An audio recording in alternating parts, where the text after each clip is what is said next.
새로울 신, 매울 신, 무엇보다 믿을 신, 뉴스 신세계 헬마우스 임경빈 작가 오셨습니다. 어서 오세요. 안녕하세요. 금요일에는 이분과 함께합니다. 김준우 변호사 어서 오세요. 네, 안녕하세요. 김준우입니다. 오늘의 첫 번째 뉴스는 누가 뭐래도 이동관 방통위원장 후보자 청문회일 것 같습니다. 자, 오늘 청문회 어떻게 진행되고 있나요?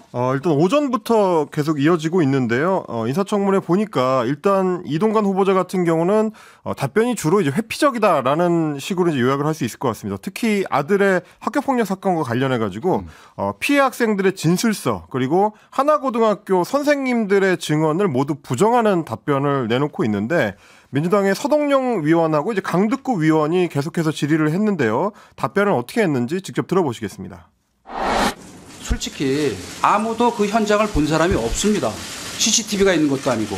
그렇다면 피해를 입었다고 하는 학생의 진술이 제일 중요한 거 아닌가요? 아들 학폭건과 관련해서 피해자들과 1학년 1학기 때 원만하게 합의를 했다라고 말씀하셨죠?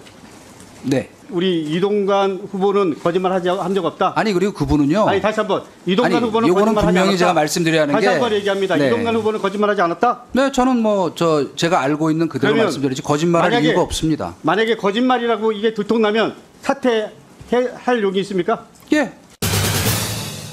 자, 그러면서 자신의 아들에게 10번을 물어봤다. 진술서 내용이 상당수가 사실이 아니라고 아들이 얘기했다라거나 진술서를 쓴 학생들도 이제 이동관 후보자의 아들하고 서로 폭행을 주고받았다라는 식의 이제 얘기도 있었고요. 100% 진실이 있는 건 아니다. 라거나 학교 폭력 사실 자체가 논쟁적인 측면이 있다는 식으로 어떻게 보면 좀 물타기로 보이는 그런 답변들을 좀 이어갔습니다. 그러다가 민주당 장경태 의원이 아들에게 반성의 기미도 없고 학교 폭력 피해 사실, 가해 사실이 그러면 없다는 거냐라고 물었더니 이제 이동관 후보자가 여기에 대해서는 본인도 진지하게 반성하고 있다라고 답변했습니다. 왜요? 그렇죠. 학교 폭력이 없다면서요. 왜 반성을 하고 계실까요? 그러니까 이제 장 의원이 똑같이 물어봤습니다. 그럼 뭘 반성한다는 거냐? 방금 본 사람도 없고 진술도 무작위라고 발언하지 않았느냐? 그러면 폭력 사실을 인정하느냐라고 다시 질문을 했는데 여기에 대해서는 이동관 후보자가 일부 있었겠죠. 라고 답을 하면서도 동시에 그 내용을 어떻게 확인하겠습니까? 라는 식의 이제 답변을 이어갔습니다. 이제 끝까지 어떻게 보면 좀 모호하게 답변을 끌고 가면서 마치 아들의 학교폭력 사건이 확인된 사실이 아니라는 식으로 몰아가는 좀 양상을 보였습니다. 그래서 이게 참 유감스러운 게 만약에 이것이 그렇게 이동관 후보 그리고 여당 쪽에서 억울하다, 프레임이다라고 생각을 한다면 관련된 증인이나 참고인 진술 채택에 적극적이었으면 됐을 텐데 오늘 청문회 같은 경우는 유감스럽게도 여야 합의 불발로 어떠한 증인도 참고인도 없는 상황에서 진행이 됐다는 거죠. 그런 면에서 봤을 때 본인의 발언이나 해명을 좀 진정성 있게 저희가 받아들이기도 쉽지 않다라는 생각입니다. 자, 그 하나고등학교에서 1학년 담임 선생님 네. 그리고 상담했던 2학년 때 상담했던 선생님 이런 분들의 추가적인 진술이 쭉 나오고 있습니다. 지금 전경호 선생님 포함해서 지금 4명째 네.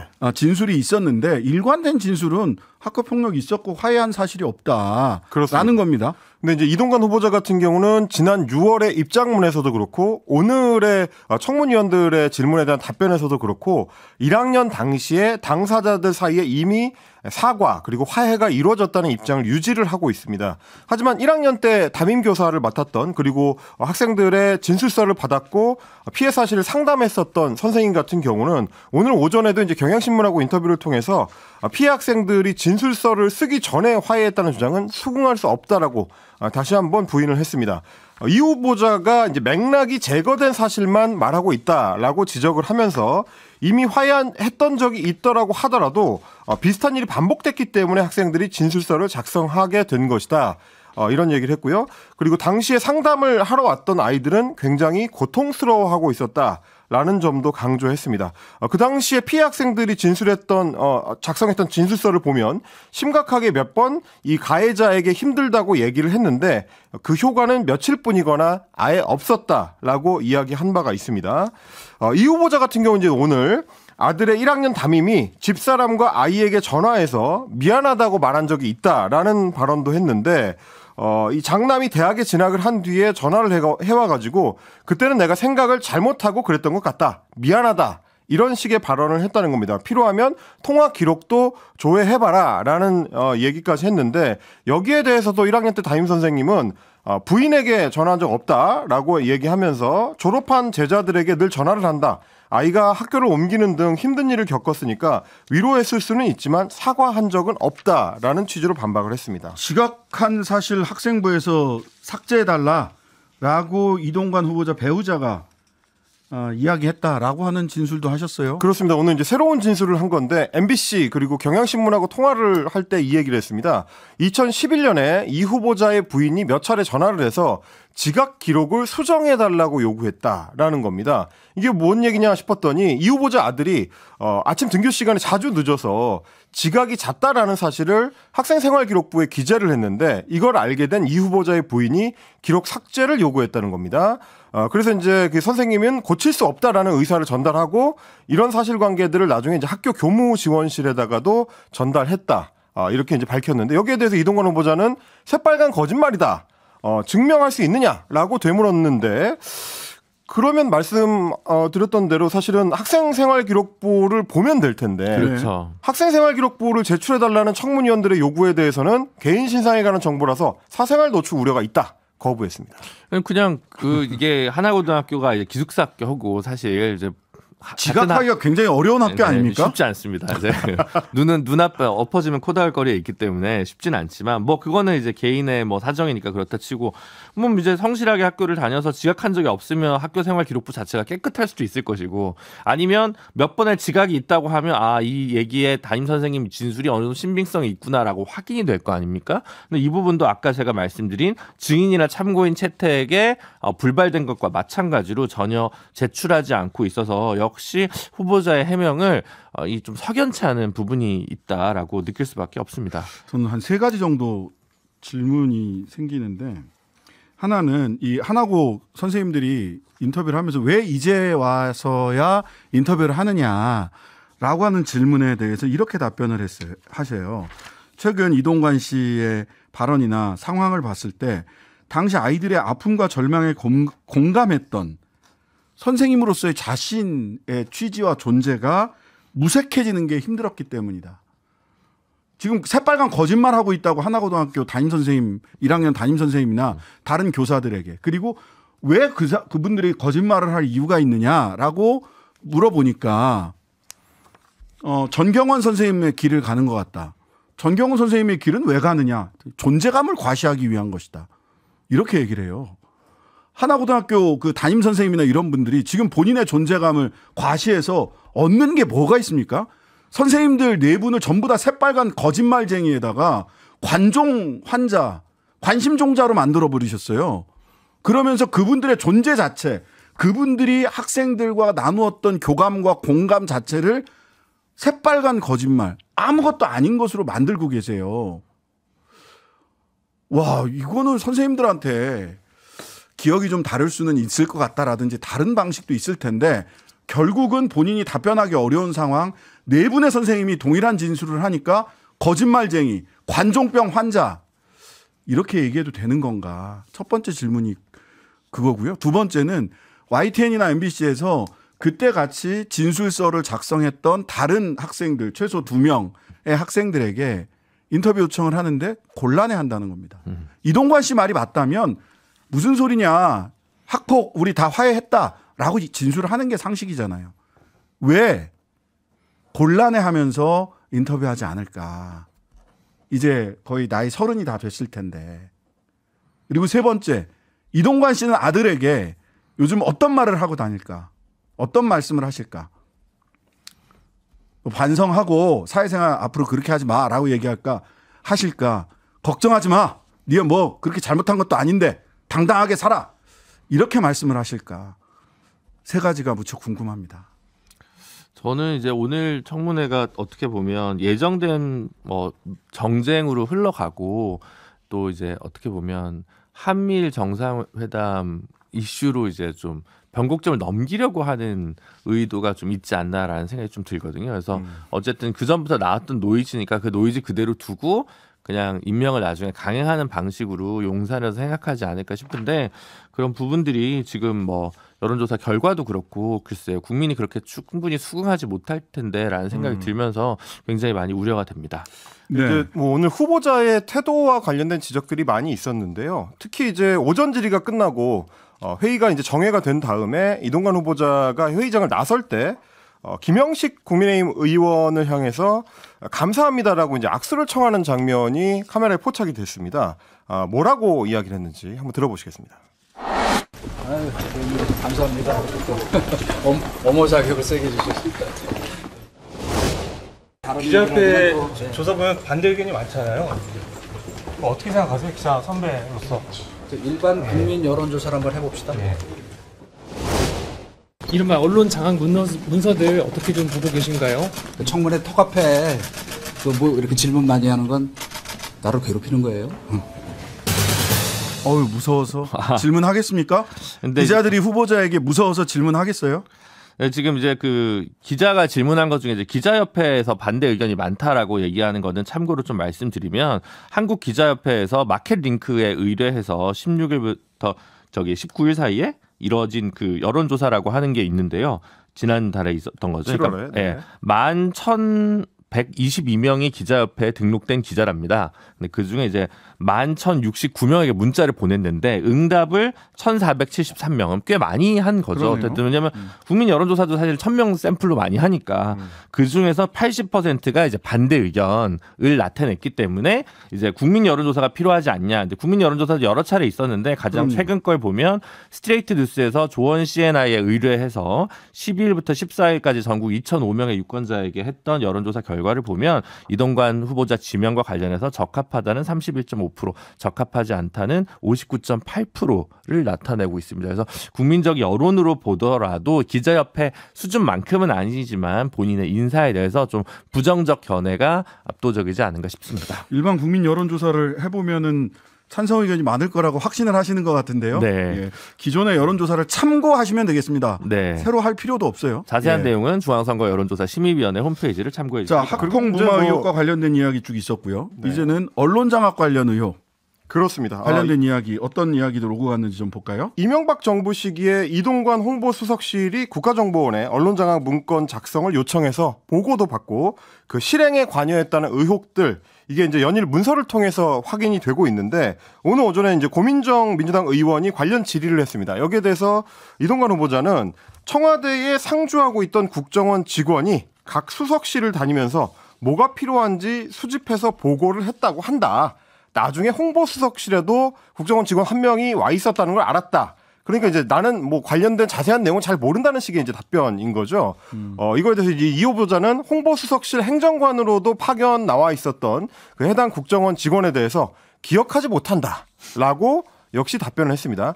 홍보수석실에서 일하고 있는 행정관이 누군지를 모른다는 얘기가 되는 셈인데 여기에 대해서 이제 윤영찬 의원이 오후 질의 때 지적을 했습니다. 나도 청와대에서 국민소통수석으로 근무했지만 국정원에서 행정관 파견을 받으려면 수석의 동의와 사인이 없으면 안 된다. 그런데 어떻게 수석실에 20명이 채 안 되는 행정관이 누군지를 모를 수 있느냐 이렇게 물었더니 이동관 후보자는 그 사람의 존재를 그때는 진짜 몰랐다. 정말 무능하신 분 아닙니까? 이렇게 되면 직무유기죠. 네.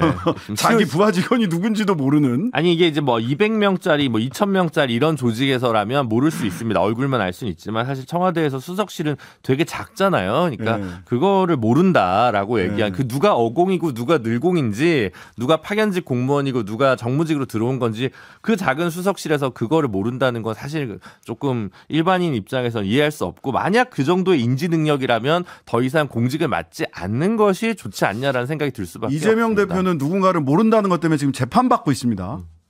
재판받고 계세요? 어떤 사람은 몰랐다. 나 그 사람 잘 모른다.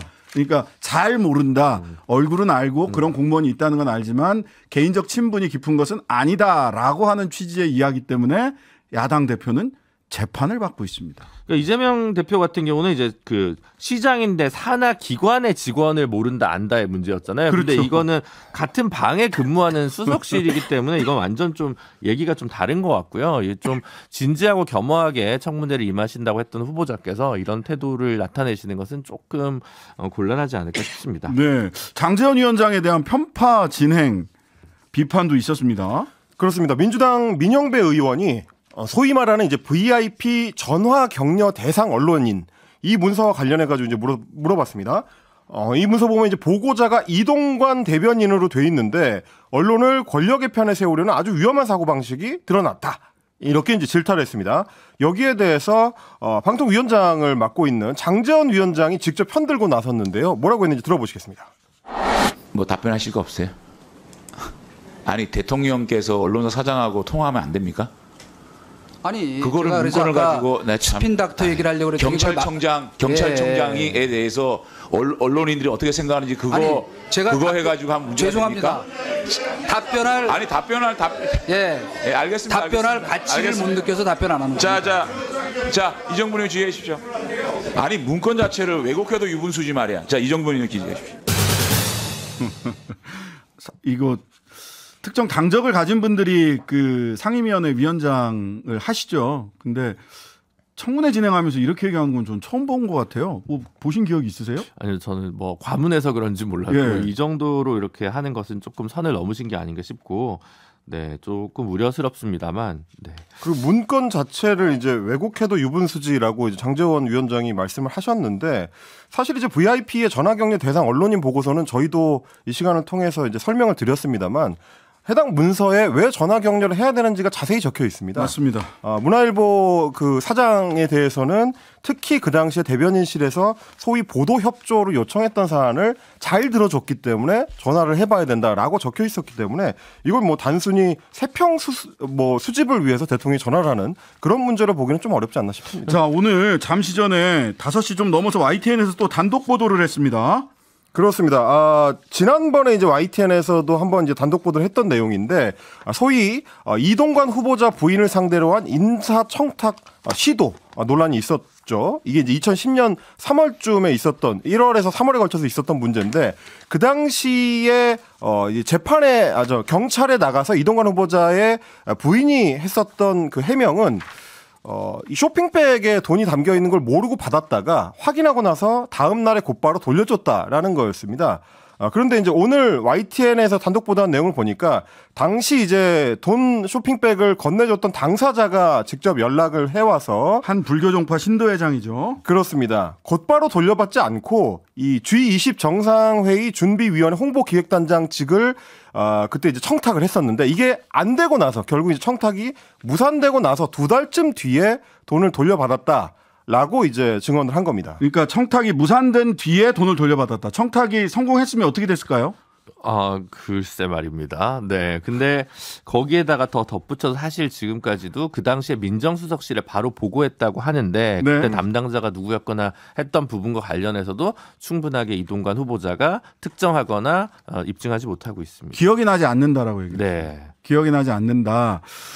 이게 청탁 무산 이후에 온 게 그 돈을 돌려준 것이 아니냐라고 시점상은 그러하다라고 하는 것이 YTN 단독 보도의 핵심입니다. 그러니까 2009년 11월에 이력서를 이동관 씨 배우자에게 전달을 했고 2달 뒤인 1월에는 돈이 든 쇼핑백을 건네줬고 그다음에 그 다른 사람이 본인이 원했던 자리에 간 이후인 2010년 3월 이후에 돈을 돌려줬다.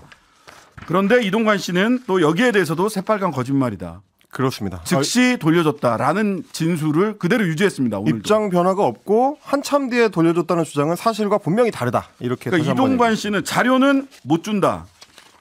의혹에 대해서는 모른다. 세 번째, 여러 사람의 진술이 일치하거나 당사자의 진술이 나오면 새빨간 거짓말이다. 못 준다, 모른다, 거짓말이다. 뭐 이제 어디까지 믿어야 될지 이제 일부 본인한테 뭐 유리한 점뿐만 아니라 사실에 부합하는 부분도 일부 있겠죠. 근데 이제 전반적으로 자료는 내지 않으면서 본인 주장을 하다 보니까 지금 후보자가 하는 어떤 해명의 신빙성 부분에서 자꾸 의심이 가는 시선이 있는 건 사실인 것 같습니다. 앞으로 대한민국 방송이 못 준다, 모른다, 거짓말이다 이런 기준을 가지고 방송을 해야 된다는 건지 이동관 방통위원장 후보를 보면서 드는 의문이었습니다. 뉴스 신세계 지금까지. 하루 종일 기다려지는 진짜 시사. 평일 저녁 6시 5분 신장식의 뉴스 하이킥.